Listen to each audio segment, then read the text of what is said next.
여러분 안녕하세요. 네, JBS 성서 이야기 두 번째 시간을 시작하도록 하겠습니다. 시작하기 전에 우리 시작기도 우리 비비안나 자매님이 해주시죠. 성부와 성자와 성령의 이름으로 아멘.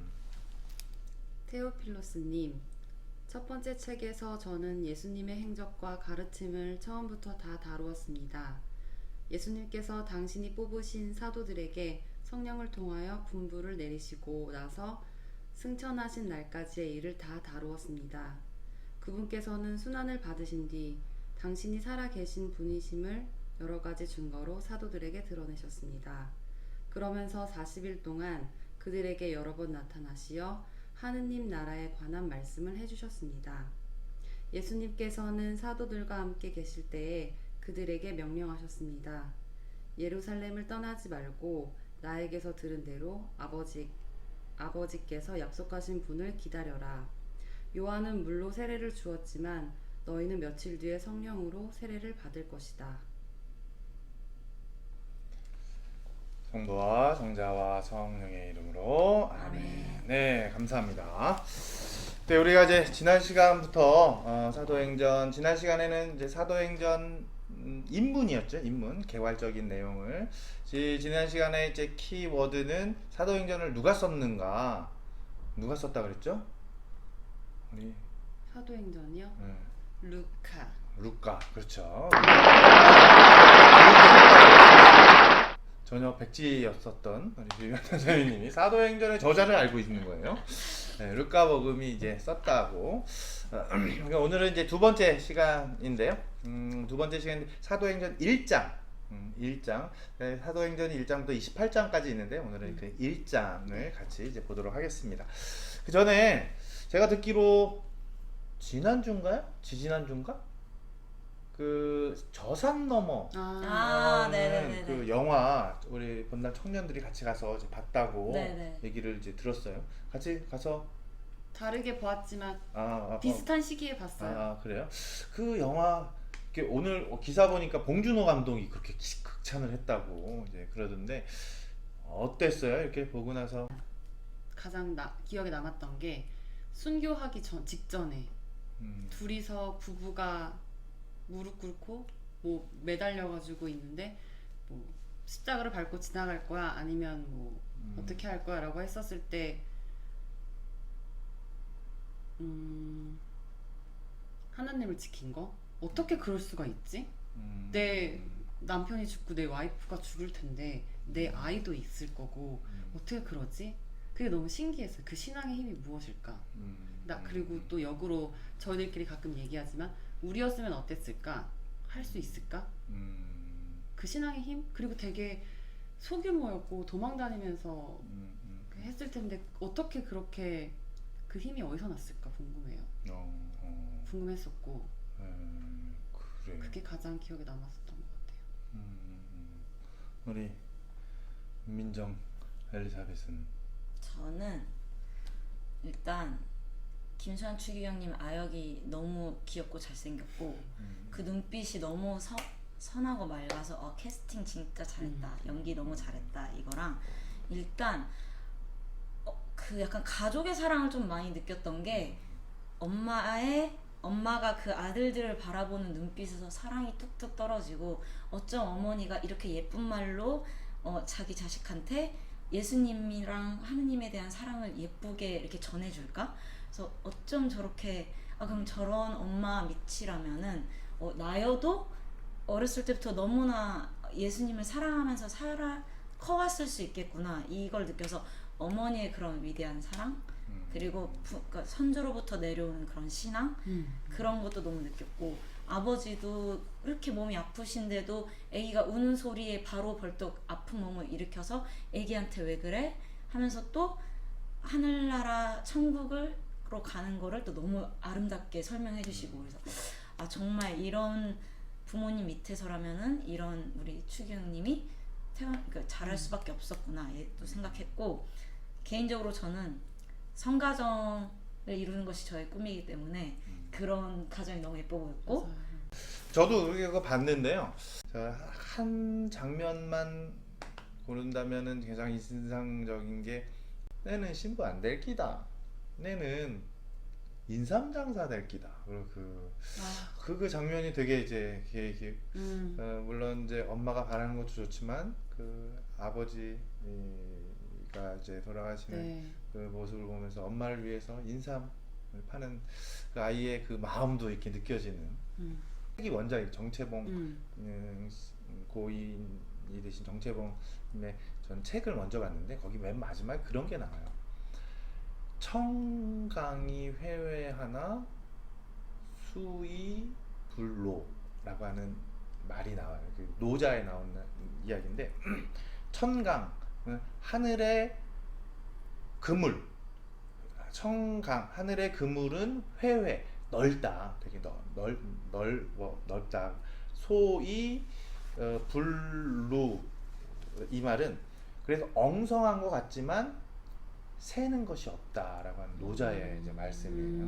그러니까 하늘이 이제 넓고 엉성하게 보이고 하지만 그 노자 보면 그 자연이라고 하는 것은 그렇게 넓어서 아무것도 아닌 것처럼 엉성하게 보이지만 새는 것이 없을 정도로 촘촘하게 돌아간다, 진리가.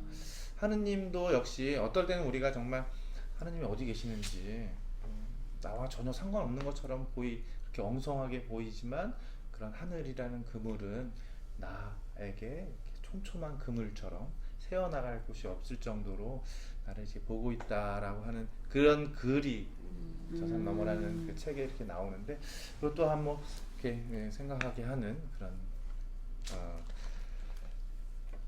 영화였고 책이었습니다. 처음이 너무 길었네요. 오늘 또 우리가 해야 할 걸 해야죠. 사도행전 1장부터 이제 보도록 하겠습니다.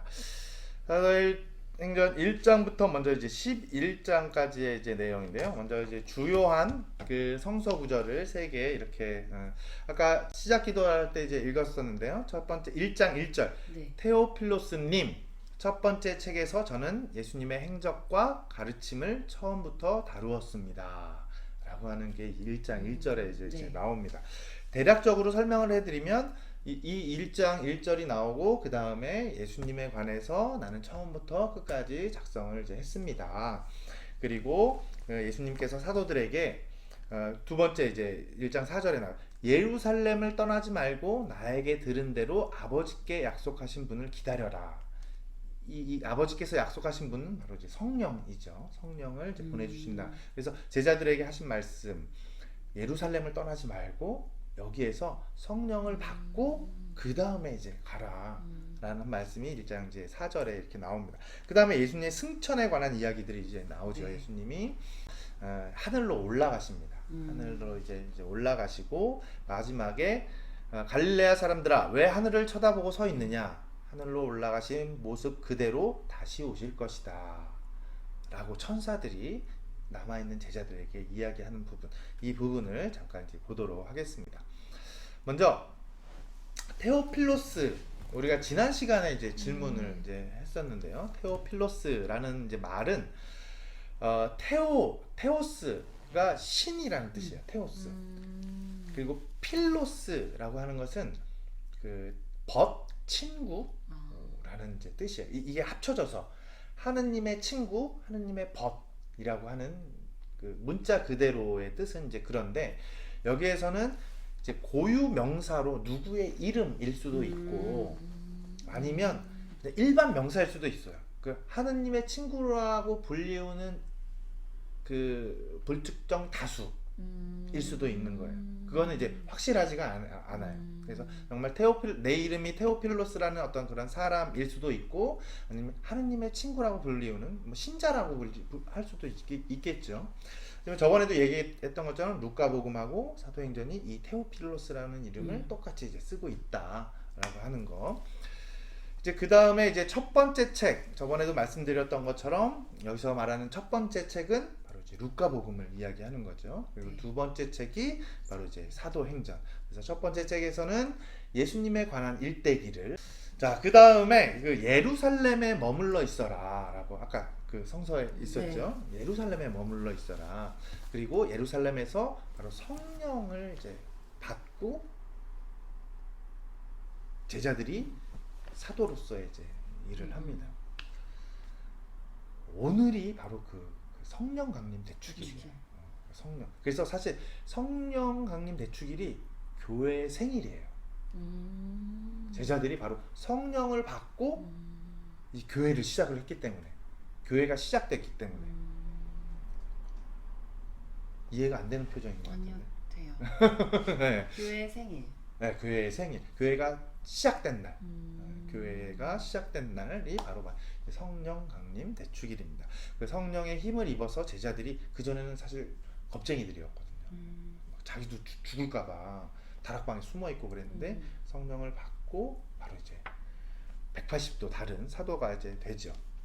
그러면서 아까도 이제 나왔지만 올라가신, 우리가 지난주가 승천 대축일이었죠. 승천, 하늘로 올라가신 그 모습 그대로 다시 오실 것이다. 그걸 우리가 이제 흔히 재림이라고 하죠. 예수님이 하늘에 올라가신 모습대로 다시 이제 온다고. 그래서 우리가 재림과 관련돼서는 사실은 좀 오해들이 많이 있죠. 저도 재림이라는 단어 많이 들어봤는데 조금 약간 부정적인. 그리고 이단에서 많이 사용하는 맞아요. 것 같아서. 맞아요. 재림 예수 뭐요. 맞아요. 그렇게 많이 이제 써요. 그래서 그 우리가 종말론이라고 하죠. 종말. 이 세상의 종말이다. 그 날이 이제 재림, 예수님이 재림하는 날이다라고 하면서 그 옛날에 뭐 저희 2000년이 이제 세기가 넘어가는 맞아요, 그때 맞아요. 종말론이 한참 했었거든요. 그게 바로 이제 이 재림과 이제 연결이 돼가지고 예수님이 종말에 오니까 너네 돈 필요 없잖아. 그러니까 돈 다 갖고 오고 그런 사기꾼들이 많이 이제 있습니다. 사실 이때도 사실은 처음에도 제자들이 예수님이 금방 오실 줄 알았어요. 금방. 예수님이 하늘로 올라가시면 내가 그 모습대로 같이 오실 거라고 했기 때문에 금방 오실 줄 알고 그 예수님이 다시 오심을 이제 기다리기 위해서 더 열심히 살고 이제 그랬었어요. 근데 그게 1년이 지나고 10년이 지나고 그러면서 이 재림이라는 거에 대해서 다시 이제 신학적으로 이제 생각을 하게 됩니다. 우리가 인간의 시간으로 잴 것은 아니고 이거는 우리가 언제 올 거라고 이야기할 게 아니라 하느님이 이제 주시는, 하느님이 그 오실 때가 정말 이제 재림이지 우리가 인간이 예단할 것은 아니다. 라고 하면서 재림에 대해서 이제 새로운 이제 해석을 하고 있는데 요즘 자꾸 그런 이단들이 이 재림이라는 이 주제를 가지고 재림과 종말이라는 주제를 가지고 사람들에게 그 이제 두려움을 자극하는 거죠. 사실 하느님은 사랑과 행복과 풍요로움을 얘기하는데 자꾸 두려움을 자극을 해가지고 죄의식을 자극을 하고 사람이 약해지도록 하는 게 이단의 이제 특징입니다. 여러분들 특히 청년들 요즘 뭐 신천지 뭐 그런 거 맞아요. 신천지도 그렇죠. 14만 4천 명. 그것도 이제 같은 맥락인 거예요. 이 재림 때, 네. 이 구원의 시기에, 그 종말의 시기에 요 사람만 구원을 받는다. 거기 들어가려고 난리 열심히 하고 이제 그런데 우리 정발산 청년들은 그러지 않으리라고 믿으면 쉬어. 자, 그 다음 이제 부분입니다. 그 다음에 어떤 얘기가 나오냐면 하느님 올라가시고 제자들이 같이 다락방에 모여서 기도를 해요. 한 120명 정도 이제 열심히 한 마음으로 기도를 했다. 라는 그들은 모두 여러 여자와 예수님의 어머니 마리아와 그분의 형제들과 함께 한 마음으로 기도에 전념했다라는 이야기가 이렇게 이제 나옵니다. 그 다음에 이제 마티아 사도를 뽑는 이야기가 나와요. 마티아 사도. 여기서 질문. 예수님의 측근 제자가 몇 명이었죠? 12명? 그렇지, 12명. 근데 이제 예수님이 돌아가신 다음에 남은 제자들은 몇 명이었을까요? 11명? 왜? 어디서 들어본 것 같아요. 아닌가? 아니요, 맞아요. 정답은 맞습니다. 근데 왜? 왜 12명? 배신해서. 아, 그렇지. 그 배신자가 누구예요? 아, 거기까지 혹시 유다 들어봤습니까? 맞아요. 유다가 예수님을 이제 배신해서 이제 11명이 이제 나왔어요. 그래서 이 12명을 채우기 위해서 새로운 사도를 이제 뽑는 이야기가 이렇게 나옵니다. 그 중간에 예수님께서 우리와 함께 지내는 동안 줄곧 우리와 동행한 이들 가운데 그리고 부활의 증인이 되어야 하는 사람, 이런 조건을 가진 사람 중에 한 명을 이제 뽑게 되고, 그래서 제비를 뽑게 하니 마티아가 뽑혀 그가 11사도와 함께 사도가 되었다. 이제 12 사도가 이제 완성되는 이야기가 이 1장의 후반부에 이렇게 나옵니다. 여기에 대해서 좀 이렇게 이제 보면은 먼저 한 마음으로 기도를 하는데 어떤 기도를 했을까? 아마도 그 성령을 청하는 기도를 하지 않았을까? 그러니까 성령을 보내주겠다고 했기 때문에 성령을 청하는 그런 기도를 이렇게. 그 다음에 유다의 죽음이 이렇게 이제 나옵니다. 그쵸? 이제 여기에 보면은 유다가 돈을 받고 예수님을 팔아 넘기잖아요. 은전 30입을 받고 이제 팔고 그 은전 30입으로 밭을 샀나 봐요. 밭을 이제 사가지고 결국은 그 밭에서 꼬꾸라 죽습니다. 그래서 뭐죠? 여기 보면은 어떻게 나오냐면 그 자는 부정한 싹으로 밭을 산 뒤 거꾸로 떨어져 배가 터지고 내장이 모조리 쏟아졌습니다. 아주 비참한 최후를. 사실 더 잔인했는데 약간 착하게 썼을 수도 있지 않을까요? 그럴 수도 있죠. 어떻게 죽었는지는 이제 모르는데 우리가 여기서 좀 이제 생각해 볼 게 뭐 우리 엘사벳은 좀 사실 베드로도 배반했잖아. 네. 베드로도 그 배반하고 부분 진짜. 유다도 배반했는데 그 결과는 너무 달라요. 한 명은 밭에서 내장. 꼬꾸라져가지고 내장이. 네. 근데 이제 베드로는 그 이후 사도 시대에 아주 으뜸으로서 교회의 어떤 일꾼이 되고, 이 두 사람은 어떤 차이가 있었을까요? 우리 맑은 백지에 비비안나는 너무 어려운데요? 그냥 생각하는데 왜 이 두 사람은 똑같이 베드로도 배반했다는 건 알죠. 예수님 나는 저 사람 모른다고. 죄의 경중 때문에 그랬을까? 유다는 돈 받고 팔고 베드로는 그냥 난 모른다고. 그쵸, 좀 어려워. 엘리사벳 둘 다 잘못했는데. 그러니까 둘 다 예수님을 배반했는데. 베드로는 참회를 했나? 우수하고 막. 역시 우수한 선발된 요인. 그래서 자기가 잘못한 거가 뭔지를 알았죠. 아마도 그랬을 것 같아요. 유다는 내가 지은 죄가 용서받지 못할 죄라고 생각을 했었을 거예요. 나는 이제 용서받지 못할 거다. 베드로는 그렇게 했지만 예수님을 보고 이제 눈물을 이제 흘리면서 내가 잘못했다는 것을 이제 알았겠죠. 우리가 이제 하느님은 참 자비로우신 분이라고 많이 이야기를 하는데, 하느님 앞에서 용서받지 못할 죄는 없는 것 같아요. 단지 우리가 내가 내 스스로를 용서하지 못하는 경우가 훨씬 더 많은 거지. 내가 내 자신을 용서하지 못했을 때는 유다와 같은 결말 맞을 수밖에 없고, 하느님의 자비를 믿고 그 안에 정말 내가 이렇게 잘못했지만 다시 일어서는 용기만 있으면 하느님은 늘 이렇게 받아주시는 분. 그래서 베드로 얼마나 믿음직하지 못하겠어. 베드로가 자기 배반도 하고 하지만 그 베드로에게 교회를 이제 맡겨 주시는 어떤 그런 것들도 우리가 이렇게 생각해 볼 수 이제 있을 것 같아요.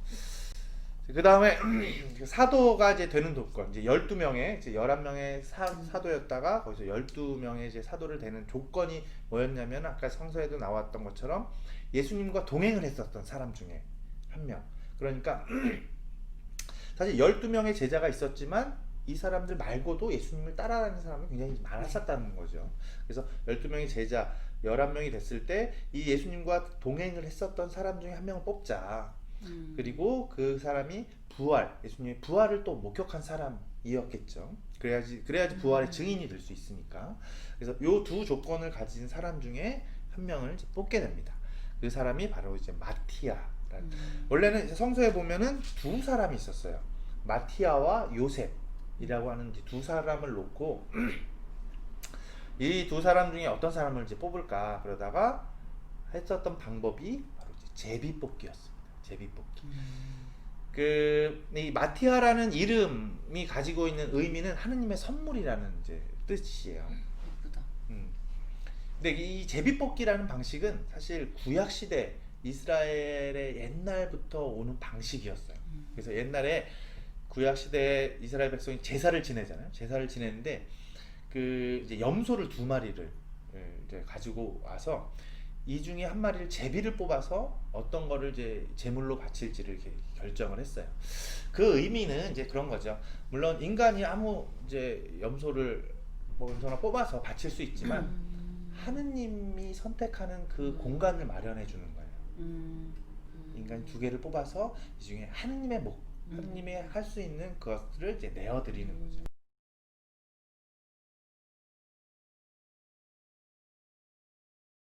네, 오늘의 묵상, 오늘의 나눔. 우리가 이제 제비 뽑는 게 구약의 전통, 성서의 전통이라고 이제 했는데, 방금 말씀드렸던 것처럼 하느님이 우리에게 하는 어떤 선택이라고 하는 그런 차원이었고, 그래서 오늘날에는 우리가 한 달에 한 번씩 사실은 말씀 사탕을 뽑았잖아요. 근데 이제 코로나 때문에 이제 못 뽑았는데 오래간만에 우리 이거는 리얼입니다. 리얼. 우리가 여기서 뭐 고른 것도 아니고 뭐가 어떤 성서 구절이 나올지 몰라요. 이 성서 구절을 가지고 나의 삶을 좀 이렇게 보는 나눔을 하는 시간을 갖도록 해보겠습니다. 뽑으시죠. 아니 먼저 이 성서에서도 이 제비 뽑기를 하기 전엔 왜? 꼭 기도를 했어요. 무슨 기도예요? 나에게 좋은 말씀을 달라는 기도를 하는 거죠. 기도를 잠깐 하고 뽑겠습니다.